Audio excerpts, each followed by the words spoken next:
அனைவருக்கும் வணக்கம். நம்ம சேனலுக்கு புதுசாக வந்திருக்கவங்க யாராவது இருந்தீங்கன்னா நம்ம சேனலை சப்ஸ்கிரைப் பண்ணிட்டு பாருங்க. இப்போ வீடியோவில் எதை பற்றி பேச போகிறோம் அப்படின்னா, அதிமுகவில் இருந்த பழைய நிர்வாகிகள் பூராமே வந்து தமிழக வெற்றி கழகத்தில் இணைவதற்கான ஒரு முத்தாய்ப்பான நிகழ்ச்சி நடந்துட்டு இருக்கு. அதை பற்றி என்ன நினைக்கிறீங்க அப்படின்றத கமெண்ட் பாக்ஸில் சொல்லுங்கள். நிச்சயமாக அடுத்து பார்த்தீங்கன்னா, பிஜேபியை உடைச்சி சின்ன பின்னமாக்கின மதிப்புக்குரிய அண்ணாமலை. அப்புறம் பார்த்தீங்கன்னாக்க நம்ம பால்டாயில் குரூப்பு அவங்க இன்றைக்கி ஒரு மீட்டிங் போட்டு பேசிகிட்டு இருக்காங்க. அவங்க பேசணுன்னாவே நமக்கு கொஞ்சம் அப்படியே அந்த மரியாதை கூட போயிருமா என்னன்னு தெரில. பார்த்தீங்கன்னா இன்றைக்கி ஒரே பதறல் உதறல்.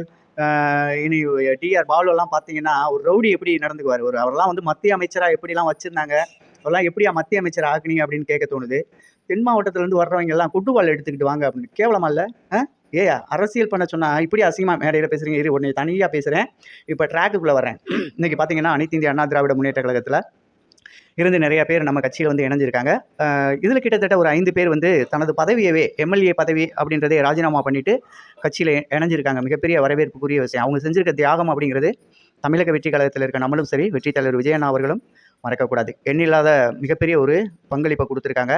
இடைத்தேர்தலில் நின்று உங்களுக்கான உறவுகளாக எங்களை மாற்றிக்கங்க அப்படின்னு சொல்லி அர்ப்பணிச்சிருக்காங்க அப்படின்னு தான் சொல்லணும். இப்போ பார்த்தீங்கன்னா சமீப காலமாக அங்கே இருந்து நிறையா பேர் வந்து இன்றைக்கி நம்ம தமிழக வெற்றி கழகத்தில் இணைஞ்சிக்கிட்டு இருக்கிறத பார்க்கும்போது கொஞ்சம் பயமாக இருக்குது. உங்களுக்கு எப்படி இருக்குன்னு சொல்லுங்கள். இந்த பயம் எதனால் வருது, ஏன் வருது அப்படின்னு கேட்டிங்கன்னா, புரட்சி தலைவி அம்மாவின் பொற்கால ஆட்சியின் கீழ் பயணித்தவங்க இவங்க எல்லாம்.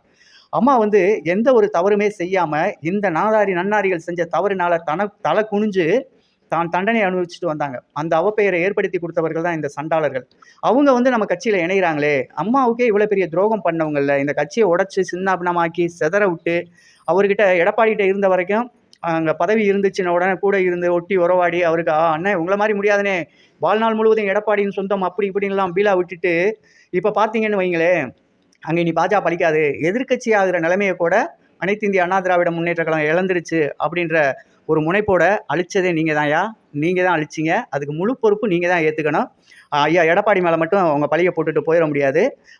எடப்பாடி ஐயாவும் வந்து தன்னோட பதவியை காப்பாற்றிக்கிறதுக்கு உங்களெல்லாம் ரெஸ்டாரண்ட்டில் கொண்டு போய் உட்கார வச்சு கூவத்தூரில் எந்த அளவுக்கு மாலை மரியாதையெல்லாம் பண்ணி என்னென்ன வேலையெல்லாம் பார்த்து கரும முடித்த கன்றாவியெல்லாம் செஞ்சு கொடுத்து அவர் அந்த பதவியை தக்க வச்சுக்கிட்டு அவர் ஒவ்வொரு நாளும் அதை சொல்லி அழுகிற அளவுக்குலாம் பேச விட்டுருப்பீங்க.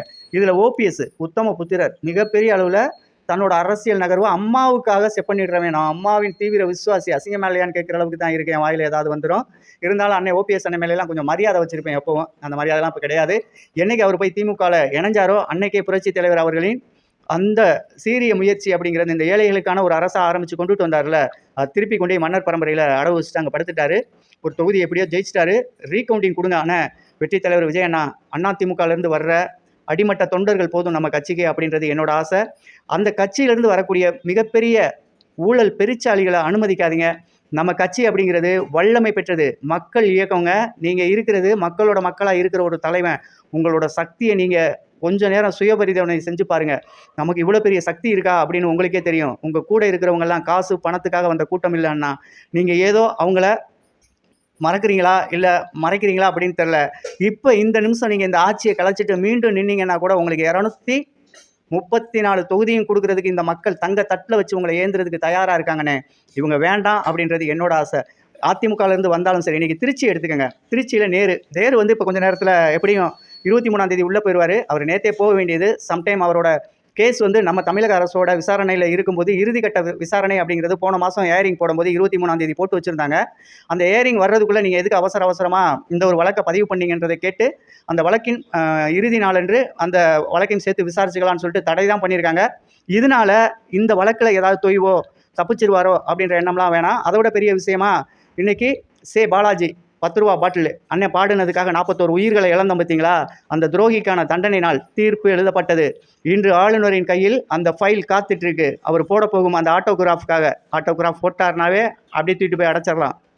இவர் சிறையில் இருக்கும்போது கூட பார்த்தீங்கன்னா இவர் வெளியில் விடுறதுக்கெல்லாம் வந்து அங்கே சட்டத்தில் இடமே இல்லை, விட முடியாது அப்படின்ற இடத்த வச்சுருந்தாங்க. அதுக்காக இவர் போட்ட நாடகங்கள் கொஞ்சமல்ல நஞ்சமல்ல. திமுக எந்த அளவுக்கு இவருக்காக சப்போர்ட் பண்ணிச்சு, இவரை வெளியில் எடுக்கணுங்கிறதுக்காக அந்த நாடகங்களில் அவங்க எந்த அளவுக்கு பங்கெடுத்துக்கிட்டாங்க அப்படின்றது வரைக்கும் உங்களுக்கும் தெரியும், எனக்கும் தெரியும், அந்த நாட்டு மக்களுக்கே தெரியும்.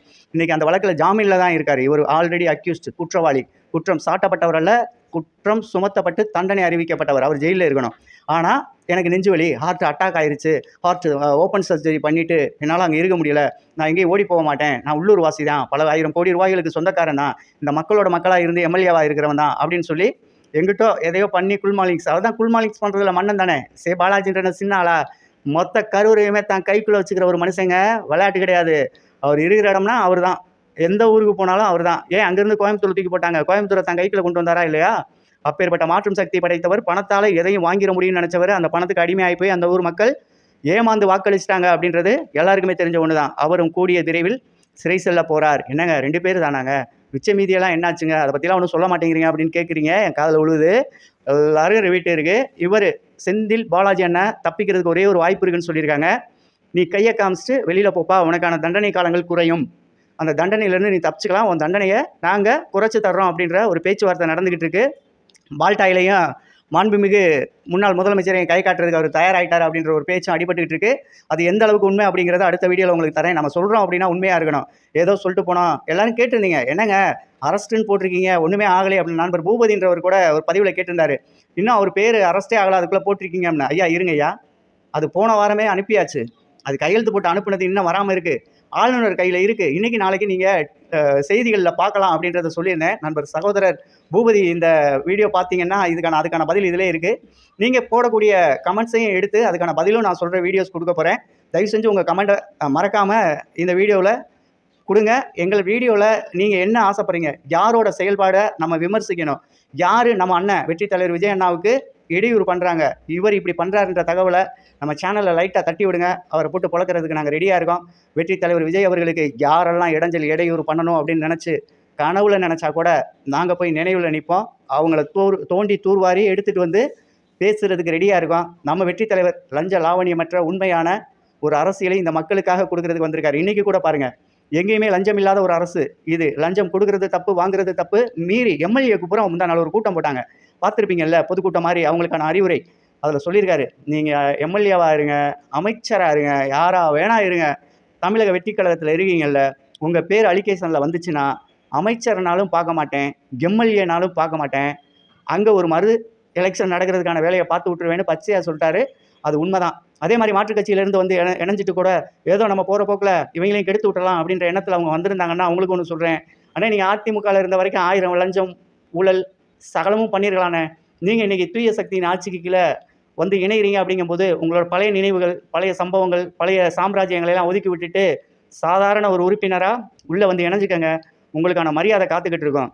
மீறி எங்ககிட்ட இருக்க எம்எல்ஏ அமைச்சர்களுக்கு உங்களோட அந்த குறுக்கு வழிகளெல்லாம் காட்டி நம்ம இப்படி லஞ்சம் வாங்கலாம்ப்பா, நம்ம இப்படிலாம் வாங்கலாம்யா, ஒரு தடவை தான் நம்ம ஜெயிச்சிருக்கோம், அதுக்குள்ளே ஏதாவது காசை பணத்தை பார்த்துட்டு செட்டில் ஆயிடுவோம் அப்படின்னு ஏதாவது எங்கள் எம்எல்ஏ அமைச்சர்கள்ட்ட காதில் போட்டு விட்டு அந்த விலைக்கு வாங்கலாம் நினச்சிங்க அப்படின்னா வெற்றி தலைவர் விஜய் அவர்களின் தம்பிகள் ₹1 ஆசைப்பட மாட்டாங்க.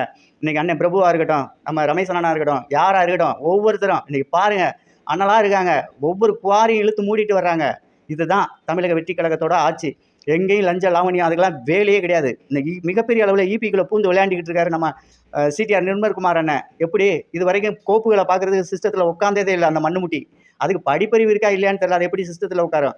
பெட்டி வந்துருச்சு, கல்லா ரம்பிருச்சு, நம்ம டாடா பை பை சொல்லிட்டு போயிடுவோம் அப்படின்னு நினச்ச ஒரு ஆளுகளுக்கு இந்த அரசு, இந்த தமிழக வெற்றி கழக ஆட்சின்றது ஒரு சிம்ம சொப்பனம் தான். அதே மாதிரி நம்ம பான்ஸ் பவுடர் பிரியாமா ரொம்ப கதறினாங்க இன்றைக்கி. அம்மா நான் உங்கள்கிட்ட ஒன்று சொல்கிறேன் கேளுங்க, நீங்கள் பொம்பளை பிள்ளை, உங்களை எதுவும் பேசுகிறதுக்கு எனக்கு மனசு வரல, இருந்தாலும் ஒன்றே ஒன்று சொல்கிறேன், ஆணவத்தில் ஆடாதீங்க, அழிஞ்சு போயிடுவீங்க.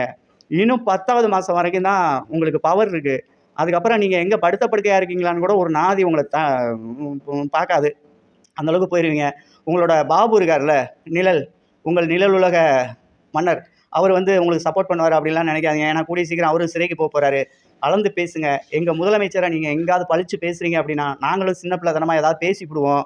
நீங்கள் மேயராக இருக்கீங்க அப்படின்னா அந்த பதவிக்கு நாங்கள் மரியாதை கொடுத்துட்ருக்கோம். வெற்றி தலைவர் விஜய் அவர்கள் இன்றைக்கி எங்கள் அண்ணா மாண்புமிகு முதலமைச்சர் இந்த தமிழகத்தின், என்னமோ எங்கள் ஆட்சியில் அதை பண்ணணும் இதை பண்ணணும், ஒரு ஆணி கிளிக்கலைன்னு தான் சொல்கிறோம்ல. கொரோனா டயத்தில் என்னத்தை கிழிச்சிங்க, என்ன கொடுத்தீங்க? கொரோனா டயத்தில் ஆட்சி அமைச்சோம் நாங்கள், எங்கள் தலைவர் வந்து அதை பண்ணார், ஒரு ஆணியும் பிடுங்கவே கிடையாது. கொரோனா டயத்தில் கூட கோவிட் வாங்கினதில் ஏகப்பட்ட ஊழல் பண்ணி அது ஒரு மேட்ரு தனியாக போய்கிட்டு இருக்கு. எடுத்து விட்டோம்னா நிறையா போகும். மீண்டும் அடுத்த வீடியோவில் சந்திப்போம். நன்றி, வணக்கம்.